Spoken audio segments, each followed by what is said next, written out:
Greetings, hi, the WarOwl greets you, and wowzers, huge giant update of Doom. And now there are a lot of good things in this update, lots of stuff that we can't overlook, like the deathmatch mode, which is incredible by the way.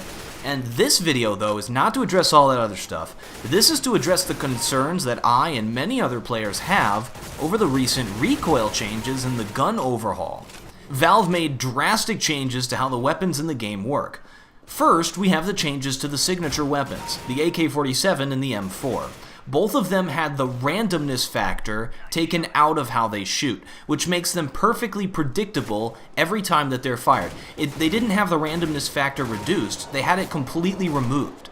This was most likely the result of the pro feedback, as these changes are the direct result of the whims of our so-called professional overlords. What does this mean for the AK and the M4? It means that their spray patterns are perfectly predictable, which means that learning how to use them has more of an effect on how you play. While the guns are easier to use overall, they now allow a player to learn them. The goal of designing a competitive game is to make it easy to learn and difficult to master. Randomness only impedes this.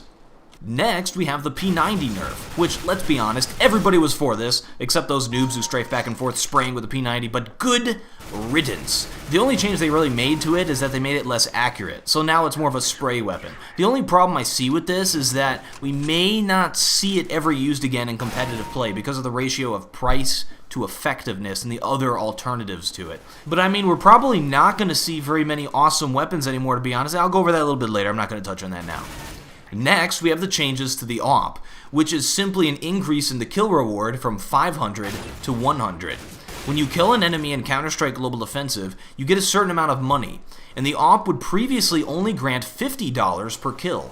Many people think that the low kill money reward is good, but in reality, in high-level competitive play, AWPs are not really seen as overpowered. AWPs are used for certain positions, and certain players specialize in them. It doesn't make sense to penalize them so drastically for using them. That's their role. I mean, they've already spent a great deal of the in-game money to buy it. This step just goes to balance the economy of the game and reward players for actually winning. This change gets the official WarOwl seal of approval. And finally, last and most interesting is the changes to the pistols. I've always loved how the pistols work in Global Offensive. We used to see such a great range of pistols being used. However, I've never been shy about my love for the P250. It has been changed quite drastically. The price has been halved from 500 to 250, cementing it as the eco pistol of Doom, and it now does less damage. It does more damage comparatively against players with armor or players at long range, both of which I approve of. However, the overall damage has been reduced. It has also been made more inaccurate. However, the recoil and the spray pattern of it, pretty much all the pistols, has actually been improved. The Tech 9 is noticeably different, crazily different. It fires much faster than before, which seemed to be its only negative in the past. Remember in the beta when we learned about the Tech 9 and thought it was overpowered? Well, the damage has been reduced, but it now fires faster, making it like the 5.7 of the terrorist side, which, mind you, is rarely ever used. Oh, and while we're on that subject, a pistol has been removed from each side. The Glock being removed from the CT side, which, I mean, at the price of the P250, why would you ever buy a Glock on the CT side instead of the P250? And the 5.7 has been removed from the terrorist side, which makes sense, giving the role of the 5.7 now seems to be given to the Tech 9. I like this, since it reduces the clutter of the buy wheel. I can't call it a buy menu. It's not a menu, it's a wheel. Yeah. The Glock is now cheaper. Wait, you can buy a Glock? What? Who buys a Glock? You can only get them on the terrorist side now anyway. And you start with them, but I mean, why? Who? Anyway, the damage done to players with armor has been drastically reduced, but the overall damage has been increased. Pretty much overall, the Glock has been buffed significantly. It does more damage and the recoil is easier to control. Of course, that's the same for all the pistols. But the real question is, what about the P2000? The weapon that we all want buffed. It's terrible. We want it with a silencer, we want it to be like boom headshot and stuff, but Well, they removed the randomness like they did with the AK-47 and the M4, which makes it easier to learn, but it's still kind of sucky. Oh yeah, dualies got nerfed out the wazoo, but who really uses those? The 5.7 got a damage buff, but a recoil reduction, and the randomness has been somewhat removed. The 5.7 has always been the P90 of pistols. It's like the hand P90, considering that they actually fire the same rounds and are all ergonomical and such.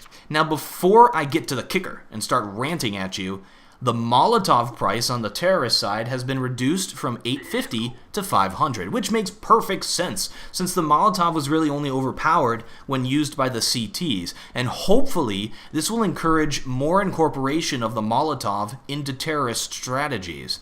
Counter-Strike Global Offensive is a unique game to the Counter-Strike series and needs its own flavor of strategies, and we should really find a way to incorporate the Molotov, if it's useful, of course. And if it's not useful, we should try to find a way to make it useful.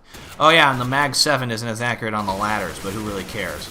Lastly, I shall mention the most glaringly obvious and rantable change that has the world on fire. The Deagle has been buffed to the stars. It is now a 2-shot kill to the body at long range.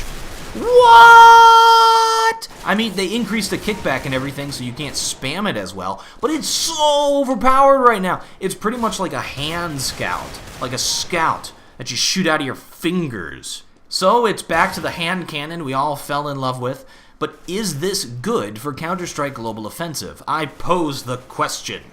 The greatest thing, the unique flavor of the game of Global Offensive versus other Counter-Strike titles, is that such a wide range of weapons are used. There are so many situational weapons to choose from that we see amazingly diverse stuff going on in high-level competitive play. The Deagle, at its current form, covers all of these roles.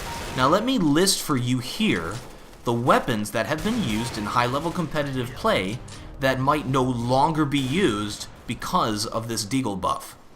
The P250, dualies, the Mag 7, the FAMAS, the Galil, the MP7, the UMP, the P90, the Nova, the MP9, the Calzone, the Scar 20. No, I'm just kidding about that last one. But really, the Deagle is now so much more useful than these other weapons in the situations where they would have been useful. Now, I do understand that some of these weapons are used to get more money per kill, such as the Nova, since that's the only reason anybody has ever used it ever in the history of ever, and the SMGs and such.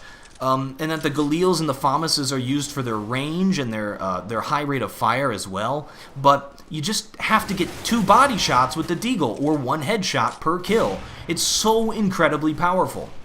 Time will tell if this is a good thing or not.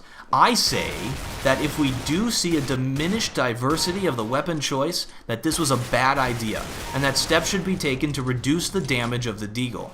The best way I could suggest for this is to make it do less damage at longer distances, which would still allow SMGs and shotguns and such to be used up close, and rifles to be used at longer distances, leaving the Deagle as somewhat of a middleman. Don't jump ship just yet, folks. I see lots of negativity, lots of hate, lots of ranting about this update all over the place, but there were also plenty of great updates in this one to go around. The deathmatch mode is loads of fun. If you haven't, I suggest you go try that out right now. And I'm not going to go over all this stuff because this video is just about the gun changes, but yeah, you get the picture. Give it time. We'll see how it works out, and if the Deagle is too overpowered, if we see it dominating all high-level competitive play, then we'll try and make our voices be heard. We as a community. I'm the WarOwl, and I still have no closer.